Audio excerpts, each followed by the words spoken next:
नमस्कार, मैं हूं आपके साथ प्रगति और आप देख रहे हैं टोटल टीवी। बहुत बहुत स्वागत है आप सभी का हमारे खास कार्यक्रम दिल्ली के दंगल में। दिल्ली विधानसभा चुनाव जैसे जैसे नजदीक आते जा रहे हैं, राजधानी में बढ़ते चुनावी काउंटडाउन के बीच हर रोज राजनीतिक मौसम अलग अलग करवट लेता जा रहा है। राजधानी दिल्ली में चुनाव से पहले लेटर और पोस्टर वॉर जमकर देखने को मिल रहा है। आम आदमी पार्टी और बीजेपी एक दूसरे पर जमकर हमला बोल रहे हैं। पोस्टर और लेटर वॉर तेज होता जा रहा है। एक तरफ केंद्रीय मंत्री शिवराज सिंह चौहान ने किसानों के प्रति दिल्ली सरकार के संवेदनशील नहीं होने का आरोप लगाया है, तो दूसरी तरफ सीएम आतिशी ने किसानों के मुद्दों पर सरकार का जमकर घेराव किया है। सचदेवा ने भी प्रेस कॉन्फ्रेंस के माध्यम से आम आदमी पार्टी पर एक बार फिर से निशाना साधा। ऐसे में दोनों दलों के बीच में एक बार फिर से पोस्टर वॉर तेज हो गया है। दिल्ली विधानसभा चुनाव से पहले कई ऐसे मुद्दे जो सियासी उठापटक चरम पर पहुंचा चुके हैं, कई मुद्दे ऐसे भी हैं जो अभी तक सामने नहीं आए हैं। ऐसे में राजनीति में तूफान आने की संभावनाएं और प्रबल हो सकती हैं। लेकिन अब सवाल यह है कि दिल्ली के चुनावी समर में जनता किन मुद्दों को अपने से जोड़ती है। सवाल यह भी है कि दिल्ली विधानसभा चुनाव के बीच पोस्टर और लेटर वॉर क्या मोड़ लेकर आएगा। आज चर्चा इसी मुद्दे पर होगी।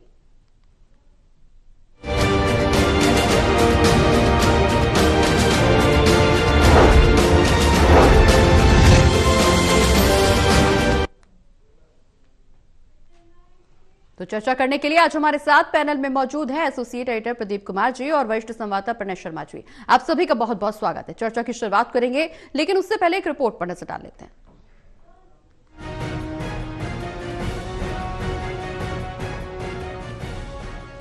राजधानी दिल्ली में चुनाव से पहले लेटर और पोस्टर वॉर जमकर देखने को मिल रहा है। इसी कड़ी में आम आदमी पार्टी और बीजेपी एक दूसरे पर जमकर हमला बोल रहे हैं। गुरुवार को जहां एक तरफ बीजेपी ने एक नए पोस्टर के जरिए पूर्व सीएम अरविंद केजरीवाल पर हमला बोला, बीजेपी ने वोटर लिस्ट स्कैम का आरोप लगाते हुए अरविंद केजरीवाल के खिलाफ पोस्टर जारी किया, तो पोस्टर का जवाब देने में आम आदमी पार्टी ने जरा भी देर नहीं लगाई। आम आदमी पार्टी ने काम की राजनीति की टैगलाइन के साथ पोस्टर जारी किया। पोस्ट के साथ एक बार फिर लेटर वॉर भी देखने को मिला। दरअसल कृषि मंत्री शिवराज सिंह चौहान ने सीएम आतिशी को 1 जनवरी को एक लेटर लिखा था। इस लेटर में उन्होंने आरोप लगाया था कि आम आदमी पार्टी की सरकार ने किसानों के हित में कोई कदम नहीं उठाया। उन्होंने आरोप लगाया था कि केंद्र सरकार की योजनाओं को दिल्ली में लागू नहीं किया गया। केंद्रीय कृषि मंत्री शिवराज सिंह चौहान के इस पत्र का जवाब दिल्ली के मुख्यमंत्री आतिशी ने दिया। उन्होंने भी एक लेटर के जरिए सरकार के ऊपर सभी आरोपों को पूरी तरह से खारिज किया। पत्र में आतिशी ने लिखा कि बीजेपी का किसानों के बारे में बात करना ठीक वैसा ही है जैसे दाऊद अहिंसा पर प्रवचन दे रहा हो। उन्होंने कहा कि जितना बुरा हाल किसानों का बीजेपी के कार्यकाल में हुआ, उतना कभी देखने को नहीं मिला। किसानों का बोलने का अधिकार नहीं है बीजेपी को। बीजेपी किसानों के साथ विश्वासघात करने वाली आजादी के बाद की सबसे गुनहगार पार्टी है। उन्होंने 750 किसानों को मौत के घाट उतारा है। बीजेपी अब तक एमएसपी लागू नहीं कर पाई है। एमएसपी की कानूनी गारंटी दो, अभी भी हमारी मांग है, उस पे काम करो। किसी भाजपा के नेता का कोई भी जवाब बनता ही नहीं है जब तक वो अपने वादों पर खरा नहीं उतरते। तो इसलिए भाजपाइयों को कम से कम किसान के बारे में नहीं बोलना चाहिए। वहीं दूसरी तरफ बीजेपी ने भी आज कई हमले आम आदमी पार्टी और दिल्ली सरकार पर बोले। बीजेपी प्रदेश अध्यक्ष ने एक बार फिर फर्जी वोटर्स के मुद्दे पर सरकार का घेराव किया। बीजेपी प्रदेश अध्यक्ष वीरेंद्र सचदेवा ने आम आदमी पार्टी के सांसद संजय सिंह पर वोटर लिस्ट में फर्जीवाड़ा करने का आरोप लगाया। उन्होंने कहा कि संजय सिंह यूपी के सुल्तानपुरी में अभी भी रजिस्टर्ड वोटर हैं। सचदेवा ने कहा कि संजय सिंह अपने और अपनों के वोट को लेकर झूठी जानकारी जनता के सामने पेश कर रहे हैं। सचदेवा ने ये भी कहा कि संजय सिंह 2018 में जब राज्यसभा में गए, उस वक्त एफिडेविट में वोट हरिनगर विधानसभा में रजिस्टर्ड है, लेकिन जब वो राज्यसभा के लिए शपथ पत्र दे रहे थे, उस वक्त सुल्तानपुर की नगर पालिका परिषद की वोटर लिस्ट में संजय सिंह और उनकी पत्नी का नाम था।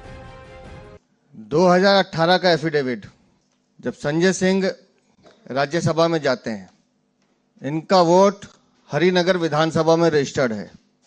ये सरकारी एफिडेविट है जी, हमारा नहीं है। लेकिन जब ये अपना एफिडेविट दे रहे थे, उस समय सुल्तानपुर की नगर पालिका परिषद की इस वोटर लिस्ट में संजय सिंह का नाम है। एक व्यक्ति जो राज्यसभा सांसद में अपना शपथ पत्र दे रहा है कि मैं हरिनगर विधानसभा दिल्ली का निवासी हूं, उस समय उसका वोट सुल्तानपुर में नगर पालिका की परिषद की जो वोटर लिस्ट है उसमें भी दर्ज है। दिल्ली विधानसभा चुनाव से पहले अभी और कई भी मुद्दे सामने आ सकते हैं। देखना बहुत दिलचस्प होने वाला है कि आखिर जनता किन मुद्दों से खुद को जोड़कर रखती है। हालांकि हर राजनीतिक दल की कोशिश यही है कि वो जनता को अपनी ओर खींच सके। प्रणय शर्मा, टूटल टीवी, दिल्ली।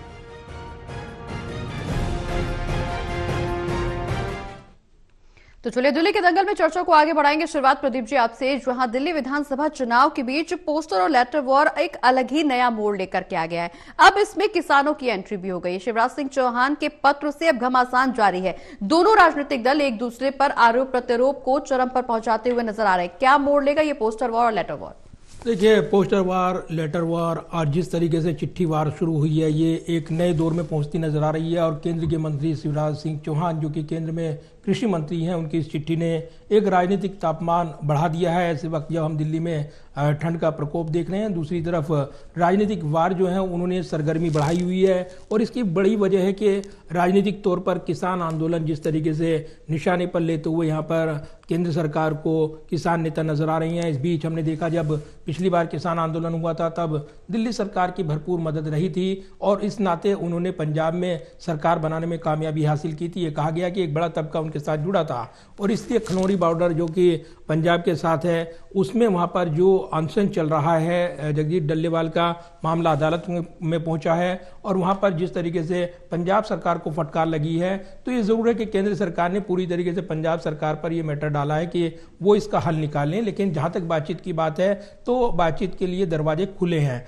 लेकिन अब जब कृषि मंत्री ये चिट्ठी लिखते हैं तो इसके राजनीतिक मायने काफी गहरे हैं, क्योंकि किसान जिस तरीके से दिल्ली के किसानों का जिक्र इस चिट्ठी में कृषि मंत्री ने किया है और उसके जरिए वो निशाना साध रही हैं दिल्ली सरकार पर। क्योंकि अगर देखें कमोबेश 350 गांव और अगर देखें तो पूरा क्षेत्र कृषि का बदला हुआ है। दिल्ली के जो दिल्ली देहात के नाम से गांव जाने जाते थे, अब वो कमोबेश शहरी गांव में तब्दील हो गए हैं। ऐसे में उन जो गांव के जो निवासी अभी भी खेती से जुड़े हुए हैं उनको उसका लाभ नहीं मिल पा रहा है और वो जो कृषि के लिए जो सब्सिडी देती है सरकार, चाहे वो अलग अलग मद में देती हो, उसका फायदा वो नहीं उठा पा रही हैं और इसीलिए इसका जिक्र करते हुए यहाँ पर कृषि मंत्री नजर आई हैं। तो ये एक बानगी है इस बात को लेकर कि किसान के जरिए जो राजनीतिक पलटवार केंद्र सरकार पर हो रहा था उसका सीधे तौर पर अब यहाँ पर निशाना साधते हुए कृषि मंत्री ने खुद दिल्ली सरकार को कटघरे में खड़ा कर दिया। और जब जिसका जोरदार जवाब देते हुए मुख्यमंत्री आतिशी ने दाऊद का जिक्र किया तो वो खुद निशाने पर आ गई, क्योंकि दाऊद जो कि आतंकी गतिविधियों में लिप्त रहा है, भारत का मोस्ट वांटेड है। ऐसे में हमलावर होने का मौका बीजेपी को मिल गया और आज हमने देखा कि जो प्रेस कॉन्फ्रेंस हुई उसमें जो बीजेपी के सांसद थे उन्होंने एक जोरदार पलटवार किया है। तो दाऊद की एंट्री होने के साथ ही अब दिल्ली का डॉन बता रहे हैं केजरीवाल को बीजेपी सांसद। तो ये एक वार पलटवार चल रहा है। लेकिन अगर बड़े सवाल यहाँ पर देखें इस पूरे घमासान के, वो निश्चित तौर पर बड़े सवाल उठाते हैं कि आखिर जो राजनीतिक लड़ाई शुरू हुई थी और जो मुद्दों से भटकती हुई नजर आ रही है उसमें मूल मुद्दे जो जनता से जुड़े मुद्दे हैं उन पर कब एक बहस होगी, क्योंकि दिल्ली की जनता को इंतजार है बिजली, पानी, अन्य मुद्दों पर जिनको लेकर वो यहाँ पर आम जनजीवन में उनको झेलते हैं। उन परेशानियों को उनको दूर करने के लिए, उन समस्याओं पर विचार के लिए कब खुला मंच होगा और ये सार्थक बहस तब्दील होती नजर आएगी। लेकिन जिस तरीके से हम देख रहे हैं राजनीतिक वार पलटवार हो रही हैं और इसमें निश्चित तौर पर ये पोस्टर वार जो चिट्ठी वार में तब्दील हुई है, AI का इस्तेमाल हो रहा है, पोस्टर वार जोरों शोरों से देखने को मिल रही है। इसमें भी नए मोड़ आएंगे क्योंकि अब तीखे वार तब्दील होंगे और जिस तरीके से प्रधानमंत्री कल यहाँ पर दिल्ली के लिए कई बड़ी सौगात देने वाले हैं, वो कई योजनाओं की यहाँ पर आधारशिला रखेंगे। सावरकर कॉलेज जो उसकी आधारशिला और सावरकर के जरिए ये पलटवार माना जा रहा है। ये महत्वपूर्ण है बताना कि जिस तरीके से पुजारी उनको मानदेय का ऐलान किया गया ग्रंथी को, अब सावरकर की एंट्री हो गई है दिल्ली की पॉलिटिक्स में और सावरकर के जरिए अब बैकफुट पर बीजेपी एक निशाना साधते हुए परोक्ष रूप से नजर आ रही है। आज जो सवाल पूछे हैं बीजेपी नेताओं ने, वो सावरकर को लेकर, आखिर उनको सम्मान देने को लेकर अभी तक क्यों सुध नहीं ली दिल्ली सरकार ने, ये भी पूछे गए हैं। तो ये जो एंट्री हुई है ये ऐसी चुनावी टाइमिंग में है जिसके लिए ये पलटवार माना जा रहा है। हिंदू विरोधी पार्टी आखिर पुजारियों को बीच में लाई है और उनको अब याद आई है, जबकि वो पहले से पेंशन नहीं दे रही हैं, ये सवाल उठाए गए हैं। तो यही वजह है कि इसके पलटवार में सावरकर की एंट्री करते हुए कल प्रधानमंत्री जब आधारशिला रखेंगे तो निश्चित तौर पर एक बड़ा घमासान इसके जरिए भी उभर कर आएगा। और जो चुनावी रैली प्रस्तावित है 5 तारीख को, उसमें भी उनके भाषण पर नजरें रहेंगी, लेकिन कल बड़े मध्यम वर्ग को साधने की कोशिश रहेगी और इसीलिए इन तमाम मुद्दों पर नजरें रहने वाली हैं, जो कि आज दिन भर चिट्ठी वार में तब्दील होती नजर आई है, किसानों की बात होती नजर आई है। बिल्कुल प्रणय, जिस तरह से तमाम मुद्दों को उठाया जा रहा है, हालांकि अभी तक लेटर वॉर में घमासान देखने को मिल रहा था, अब आज जिस तरह से केजरीवाल के खिलाफ एक पोस्टर बीजेपी की तरफ से जारी किया गया जिसमें वोटर लिस्ट पर निशाना साधा गया, पोस्टर के जरिए स्कैम बताया गया, फर्जीवाड़ा बताया गया इस पोस्टर के माध्यम से। लेकिन दूसरी ओर जिस तरह से आतिशी ने बयान दिया, दाऊद को कहीं ना कहीं कंपेयर किया गया किसानों से, उनके बयान के माध्यम से जो निकल करके सामने आ रहा है, विपक्ष लगातार इस पर हमलावर है, कितना सही ये बयान? देखिए, दरअसल पत्र में जो बातें कही गई हैं आतिशी के द्वारा, प्रगति और खासतौर से जिस दाऊद का जिक्र किया गया है, उन्होंने एक यहाँ पर एक कटाक्ष के तौर पर ये बात लिखी है पत्र में, और उन्होंने ये बात कही है कि बीजेपी का किसानों के बारे में बात करना ठीक वैसे ही है जैसे दाऊद का अन्याय के ऊपर बात करना। उन्होंने, अभी हम संजय सिंह की भी बात सुन रहे थे, उन्होंने सीधा हमला बोला है कि 1 साल तक किसानों ने अलग अलग मांगों को लेकर आंदोलन किया, लेकिन केंद्र सरकार ने उनकी सुध नहीं ली। अभी तक जो किसान हैं उनकी मांगों को पूरा नहीं किया गया। तो फिर आखिर किस अधिकार के साथ केंद्र सरकार की दिल्ली के किसानों की बात कर रही है, जबकि वो ये सबके सामने आ चुका है कि बीजेपी ने किसानों की सुध नहीं ली है। ये एक बात हुई। दूसरी बात यह है कि हम ये देख रहे हैं प्रगति की लगातार लेटर और पोस्टर वॉर के जरिए जो हमला है वो आम आदमी पार्टी और बीजेपी एक दूसरे के ऊपर करती हुई नजर आ रही है। और इसी कड़ी में आगे जो आज का घटनाक्रम था वो आगे देखने को मिला। अब आगे क्या है, आगे जो जानकारी मिल रही है प्रगति, वो ये पहली जानकारी ये है कि आम आदमी पार्टी अब इस बात को लेकर बहुत ज्यादा गंभीर हो गई है कि वो जो भी योजनाओं का ऐलान करे उन्हें दिल्ली सरकार की योजना ना बताकर चुनावी घोषणा बताए, क्योंकि इसमें एक टेक्निकल जो पेच है वो ये फंस रहा है कि विपक्ष इस बात को लेकर हंगामा कर रहा है और आरोप लगा रहा है कि चाहे वो महिला सम्मान योजना हो, चाहे वो संजीवनी योजना हो, वो जब दिल्ली सरकार लागू करेगी तो उसका रजिस्ट्रेशन आम आदमी पार्टी के कार्यकर्ता कैसे कर रहे हैं। तो ये जो एक टेक्निकल यहां पर पेच है उससे बचने के लिए ये इस बार उन्होंने ध्यान दिया, और जो पुजारी और ग्रंथी सम्मान योजना थी प्रगति, वो उन्होंने एक चुनावी घोषणा बताया है, उसको दिल्ली सरकार की घोषणा के तहत नहीं उन्होंने प्रेजेंट किया। तो अब ये जो पिछली गलती हुई थी उससे सीख लेते हुए उन्होंने इसे एक चुनावी घोषणा बताया। दूसरी जो जानकारी मिल रही है प्रगति वो ये कि कांग्रेस पार्टी भी जल्दी अपना घोषणा पत्र सामने ला सकती है। 2100 रुपए देने की बात तो आम आदमी पार्टी कर रही है।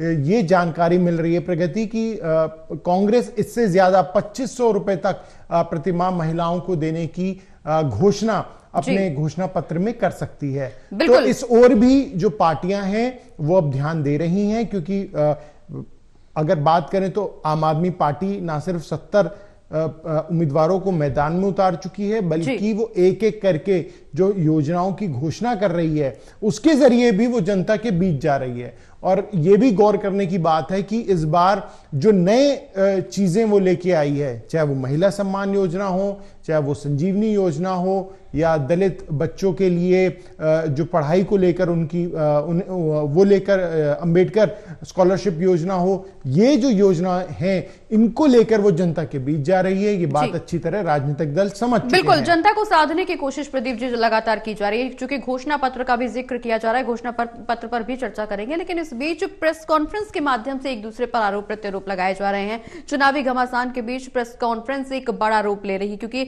आतिशी की तरफ से प्रेस कॉन्फ्रेंस की गई जिसमें तमाम मुद्दों को सामने रखा गया, किसान का दाऊद से तुलना की गई, कई ऐसे बयान दिए गए। इसके अलावा सचदेवा की तरफ से भी प्रेस कॉन्फ्रेंस की गई जहां वोटर लिस्ट में गड़बड़ी की बात कही गई, संजय सिंह पर निशाना साधा गया। इसके अलावा अरविंद केजरीवाल पर भी निशाना साधा गया कि दो जगहों से वोट दे रहे हैं। इस पर अब आम आदमी पार्टी की तरफ से क्या कुछ प्रतिक्रिया रहेगी और बीजेपी आगे क्या कुछ स्टैंड लेती हुई नजर आएगी?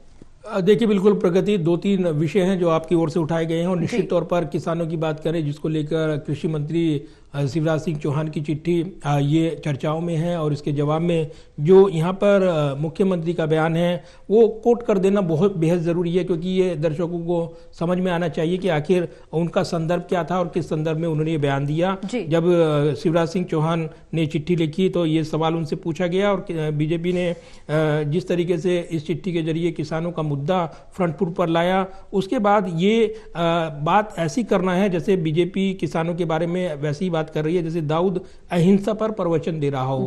यानी एक तंज भरा ये बयान था जिसको लेकर यहाँ पर बीजेपी को हमला करने का मौका मिला। दूसरी तरफ अगर देखें तो संजय सिंह के बहाने, क्योंकि संजय सिंह काफ़ी आक्रामक हैं दिल्ली की राजनीति में और जिस तरीके से वो घेरते हैं, अपने आरोप लगाते हैं, उसमें वो जोरदार हमला बोलते हैं। लिहाजा संजय सिंह के एफिडेविट के बहाने, जिसका जिक्र यहाँ पर वीरेंद्र सचदेवा करते नजर आए हैं और राज्यसभा का जो एफिडेविट है उसका हवाला उन्होंने दिया है, जिसमें उन्होंने सीधे तौर पर यह कहा है कि 2018 का सर्टिफिकेट राज्यसभा में जाने के लिए दिया गया, लेकिन उस वक्त सुल्तानपुर में भी वोट था। तो ये एफिडेविट लगातार बीजेपी नेता निशाने पर ले रहे हैं। उनकी पत्नी का भी एफिडेविट जो उससे जुड़ा हुआ है, उनका वोट बताते हुए सुल्तानपुर में उसको भी सर्कुलेट किया गया था, एक निशाना साधा गया था।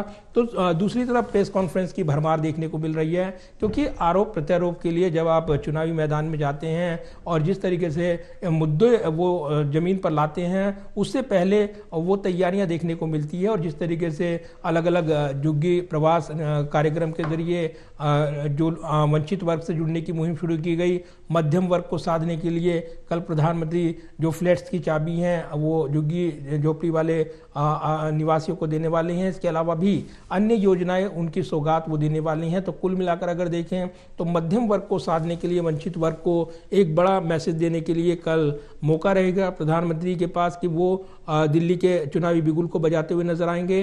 दूसरी तरफ जो उनकी 5 तारीख की प्रस्तावित रैली है उसके जरिए भी बड़े हमले बोलेंगे। तो ये 3-4 विषय हैं जो इस पूरे घटनाक्रम से जुड़े हैं और आने वाले दिनों में आप देखेंगे कि और भी जोर शोर से ये घमासान आगे बढ़ेगा, क्योंकि राजनीतिक वार पलटवार में कोई भी दल पीछे नहीं रहना चाहेगा और इसलिए कांग्रेस का जिक्र हो रहा है कि कांग्रेस भी यहाँ पर जो महिलाओं को साधने की कोशिश है उसके लिए मानदेय बढ़ाएगी। इसलिए अपने चुनावी घोषणा पत्र के जरिए लोक लुभावन वायदे कर ये मैसेज देने की कोशिश हर पार्टी की रहेगी कि वो इस फ्रंट फुट की वार में आगे दिखाई दे। जैसे कि मुहिम शुरू की है केजरीवाल ने, अब तक 5 बड़ी योजनाएं जो लॉन्च की गई हैं और उसके जरिए वो निशाने पर आए हैं। जो पुजारी और ग्रंथियों से जुड़ी योजना है इस पर उन पर सवाल उठे हैं और इसके बाद रजिस्ट्रेशन की जो प्रक्रिया शुरू हुई थी महिलाओं को लेकर और इसके अलावा संजीवनी योजना को लेकर, उसको लेकर जब ये विवाद बढ़ा तो अब यहाँ पर निश्चित तौर पर नई रणनीति बदली है। जैसा कि मेरे साथी ने जानकारी दी है कि ये आम आदमी पार्टी की नई रणनीति हो सकती है, लेकिन अभी आने वाले दिनों में आप पोस्टर वार बहुत तेजी से देखेंगे, क्योंकि एआई टेक्नोलॉजी का इस्तेमाल हो रहा है, नए नए पोस्टर बनाए जा रही हैं। इसके अलावा चिट्ठी वार जो है वो नए दौर में प्रवेश करती नजर आएगी, क्योंकि जो संघ को प्रमुख को चिट्ठी लिखी थी केजरीवाल ने, उसका जोरदार जवाब देने की तैयारी है। इसके अलावा सोशल प्लेटफॉर्म पर वो जोरदार मुहिम वो चलाने की तैयारी देखने को मिलेगी। तो एक नए फ्रंट से लड़ाई जो है पॉलिटिकली वो देखने को मिलेगी और ये दिलचस्प लड़ाई होगी दिल्ली के चुनावी रण के ऐलान से पहले। बिल्कुल प्रदीप जी, लेकिन सवाल ये भी कि घोषणा पत्र बीजेपी का कब तक सामने आएगा और इन घोषणा पत्र में कौन से चुनावी वादे किए जाएंगे, क्योंकि आम आदमी पार्टी की तरफ से लगातार जिस तरह से योजनाएं सामने लाई जा रही है निश्चित तौर पर वो चुनावी वादे ही हैं। बीजेपी का अगला कदम घोषणा पत्र को लेकर के क्या होगा? कहा यह भी जा रहा है कि कांग्रेस की तरफ से 2100 के बाद 2500 का प्रस्ताव रखा जाएगा, महिलाओं के लिए उनको लाभ दिया जाएगा। तो बीजेपी क्या इसमें बढ़ोतरी करेगी, महिलाओं के लिए कुछ अतिरिक्त यहां पर सहायता दी जाएगी, या फिर कल जिस तरह से आप जिक्र कर रहे हैं कि कल प्रधानमंत्री का बड़ा आयोजन होगा, कई बड़ी सौगातें दिल्ली को मिलेंगी, क्या इस दौरान ये मानकर चला जा सकता है कि दिल्ली को घोषणा पत्र चुनाव से पहले कल मिल सकता है? देखिए, उसकी बानगी देखने को मिलेगी और जो करीब 45,000 करोड़ रुपए की योजनाएं परियोजनाएं उनका उद्घाटन शिलान्यास होने वाला है। दिल्ली के लिए एक चुनावी बिगुल के तौर पर आप इसको ले सकते हैं, क्योंकि प्रधानमंत्री मोदी जो बड़े चेहरे हैं और वही चुनावी कैंपेन लीड करते हैं किसी राज्य के चुनाव से पहले, जिस तरीके से उनकी रैलियां शुरू होती हैं तो वो फोकस रखते हैं और उस फोकस में निश्चित तौर पर उनकी रणनीति का हिस्सा है बीजेपी की ये कि जहां भी चुनावी मुकाबला होता है उससे पहले प्रधानमंत्री की रैली और एक चुनावी माहौल उसमें रंग भरा जाता है। ठीक उसी तर्ज पर आज दिल्ली में कल जो मौका रहेगा प्रधानमंत्री के पास, उसके जरिए वो वंचित वर्ग और इसके अलावा मध्यम वर्ग को साधने की भरपूर कोशिश करते नजर आएंगे, एक बड़ा मैसेज देते नजर आएंगे। और सावरकर का जिक्र हुआ, एक बार फिर बता दूं, सावरकर कॉलेज और जिस तरीके से रोशनपुरा नजफगढ़ में इसको एक बड़ी यहाँ पर उपलब्धि बीजेपी अब बताएगी, जबकि यहाँ पर पुजारियों के जरिए सॉफ्ट हिंदुत्व का कार्ड यहाँ पर आम आदमी पार्टी ने चला था, ये कहा गया, उसका ये जवाब एक तरीके से कहा जा रहा है कि इसके जरिए वो यहाँ पर बैकफुट पर लाना चाहेंगे दूसरी पार्टियों को और एक मैसेज देंगे। स्वतंत्रता की आंदोलन में उनकी भी हिस्सेदारी रही है, उनके नेता भी शामिल रही हैं और सेलुलर जेल का जिक्र हो रहा है। तो दूसरी तरफ अगर देखें, जो सवाल आपने पूछा वो निश्चित तौर पर महत्वपूर्ण, क्योंकि चुनावी वायदों की झड़ी में बीजेपी बड़े वायदे करेगी आने वाले दिनों में और उसमें वो जो अब तक लीड लेती नजर आई है आम आदमी पार्टी, उसको काउंटर करने की रणनीति रहेगी और इसलिए उस पर मध्यम वर्ग पर फोकस रहेगा, वंचित वर्ग पर फोकस रहने वाला है। सभी वर्गों के लिए बड़े ऐलान इसमें शामिल रहेंगे और किसानों का तो जिक्र आज करेंगे। बिल्कुल प्रदीप जी, एक छोटा सा सवाल और उसके बाद प्रणय के पास जाएंगे। जिस तरह से उम्मीदवारों का ऐलान अभी बीजेपी की तरफ से नहीं हुआ है, घोषणा पत्र बीजेपी की तरफ से जारी नहीं किया है, क्या प्रेस कॉन्फ्रेंस, चुनाव आयोग की तरफ से प्रेस कॉन्फ्रेंस का वेट किया जा रहा है बीजेपी की तरफ से? देखिए, माना यह जा रहा है कि जल्द ही जो चुनाव आयोग की प्रेस कॉन्फ्रेंस होगी उससे पहले प्रधानमंत्री अपनी जो कल का कार्यक्रम है और उसके बाद जो 5 तारीख का प्रस्तावित कार्यक्रम है उसमें बड़ी घोषणाएं बीजेपी करती नजर आएगी और कमोबेश वही घोषणाएं घोषणा पत्र में भी शामिल रहने वाली हैं। इसके इतर भी कुछ बड़ी घोषणाएं हो सकती हैं। उम्मीदवारों के चयन को लेकर फाइनल टच दिया गया है और इसको लेकर उम्मीदवारों के पैनल जो यहाँ पर डिस्कस हुए हैं, अब वो सीईसी की बैठक में, यानी अब ये माना जा रहा है कि कभी भी सीईसी की बैठक में इसको अंतिम रूप दिया जाएगा, लेकिन कल के कार्यक्रम के बाद और उसके बाद जो 5 तारीख का कार्यक्रम प्रस्तावित है उसके बाद ये रूपरेखा बनकर आएगी। लेकिन बीजेपी के कई नेताओं का मानना है कि अब महज औपचारिकता बची हैं। जैसे ही चुनावी बिगुल, ये संभावना बनकर आ रही है, जो टेंटेटिव तारीख बताई जा रही है 6 या 7 तारीख के आसपास हो सकता है कि चुनावी बिगुल बच जाए। 6 तारीख को प्रधानमंत्री का जम्मू में एक कार्यक्रम है जो कि चिनाब पुल पर उद्घाटन कार्यक्रम है, वहां पर वो हिस्सा लेंगे। तो माना जा रहा है कि उसके बाद कभी भी चुनावी बिगुल बच सकता है। तो फिलहाल नजरें रहने वाली हैं इस पूरे कार्यक्रम पर। बिल्कुल, चुनावी बिगुल कब तक बजेगा ये देखना बेहद दिलचस्प होगा प्रणय। लेकिन इन चुनावी वादों और दावों के बीच में सवाल ये है कि वोटर्स को लेकर के घमासान मचा हुआ है। वोटर लिस्ट में फर्जीवाड़े का लगातार आरोप भी लगाया जा रहा है। सचदेवा की तरफ से जो प्रेस कॉन्फ्रेंस की गई उसमें संजय सिंह और अरविंद केजरीवाल दोनों पर निशाना साधा गया। कहा यह भी गया कि जिस तरह से प्रेस कॉन्फ्रेंस बीजेपी की तरफ से की जाती है उसके ठीक बाद कहीं ना कहीं संजय सिंह जाते हैं और इस तरह का आवेदन देते हैं कि उनका वोट शिफ्ट किया जाए। 2 जगह वोट करने का क्या कुछ प्रावधान, और जब दोनों ही अपनी अपनी पत्नियों के साथ 2 जगह वोट का इस्तेमाल कर रहे हैं और ऐसे में आरोप बीजेपी पर लगाया जा रहा है, क्या औचित्य बनता है?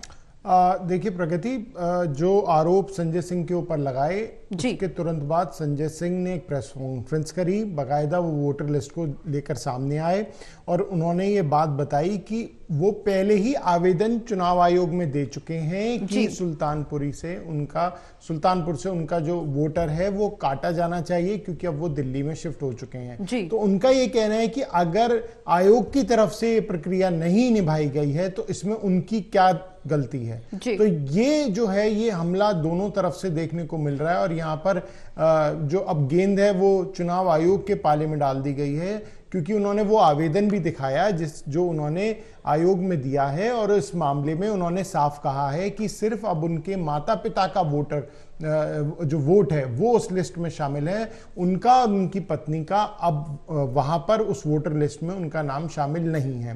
तो ये उनकी तरफ से बातें कही। बिल्कुल प्रणय, ऐसे में चुनाव आयोग के अधिकारियों को धमकाने का आरोप भी विपक्ष लगा रहा है। बिल्कुल, देखिए अलग अलग आरोप हैं जो यहाँ पर लगाए जा रहे हैं और हालांकि इनसे बहुत ज्यादा प्रगति इन आरोपों से कोई वोटर्स पे कोई फर्क पड़े, मुझे ऐसा नहीं लगता। ये एक तरह बिल्कुल, से लेकिन प्रणय पॉलिटिक्स सवाल तो यही है कि जब ये ऐसे मुद्दे उठाए जा रहे हैं राजनीति में जिससे वोटर साफ तौर पर सीधे तौर पर प्रभावित नहीं हो रहा, जनहित के मुद्दों को कब उठाया जाएगा? दोनों राजनीतिक दलों की जिक्र हो रहा है, कब जनता से जुड़े मुद्दे उठाए जाएंगे? प्रदीप जी ने भी इस बात का जिक्र किया कि फिलहाल ऐसे मुद्दे उठाए जा रहे हैं जिनका जनता से कोई सरोकार नहीं है, जनता शायद उसमें दिलचस्पी भी ना ले, जनता को दिलचस्पी है जनहित के मुद्दों पर, उन पर चर्चा कब राजनीतिक दल करेंगे? देखिए, वो बिल्कुल ठीक है, लेकिन जब पार्टी के एक सीनियर नेता के ऊपर इस तरह के एलिगेशन लगते हैं तो एक प्रेशर पॉलिटिक्स निश्चित तौर पर बनती है और ये बीजेपी अच्छी तरह समझ रही है। यही वजह है कि बीजेपी ने संजय सिंह, और संजय सिंह का नाम लेना इसलिए भी जरूरी है क्योंकि नई दिल्ली विधानसभा के वो वोटर हैं, तो वो खुद नई दिल्ली विधानसभा में वोट डालेंगे चुनाव में, तो इसलिए बीजेपी ने पार्टी के ये बड़े नेता पर हमला बोला है। वो निश्चित तौर पर इसका सरोकार जनता से जुड़े हुए मुद्दों को लेकर नहीं है, लेकिन पार्टी का आपस में भी एक दूसरे के ऊपर हमला जारी रहता है और उसी कड़ी में से देखा भी जाना चाहिए। बिल्कुल, तमाम ऐसे मुद्दे हैं जिनको उठा करके राजनीतिक माहौल बनाने की कोशिश दलों की तरफ से जरूर किया जा रहा है, लेकिन अब देखना ये होगा कि जनता किन मुद्दों से खुद को जोड़ पाती है और किन मुद्दों को ध्यान में रखते हुए वोट देती है। बहुत बहुत शुक्रिया आप दोनों का हमारे साथ चर्चा में शामिल होने के लिए। तो जिस तरह से दिल्ली के दंगल में दिल्ली विधानसभा चुनाव से पहले राजनीतिक घमासान मचा हुआ है, देखना बेहद दिलचस्प है कि जनता दिल्ली का ताज किसे पहुंचाती है, किसे पहनाती है, क्योंकि अब राजनीतिक घमासान और तेज होता हुआ नजर आ सकता है।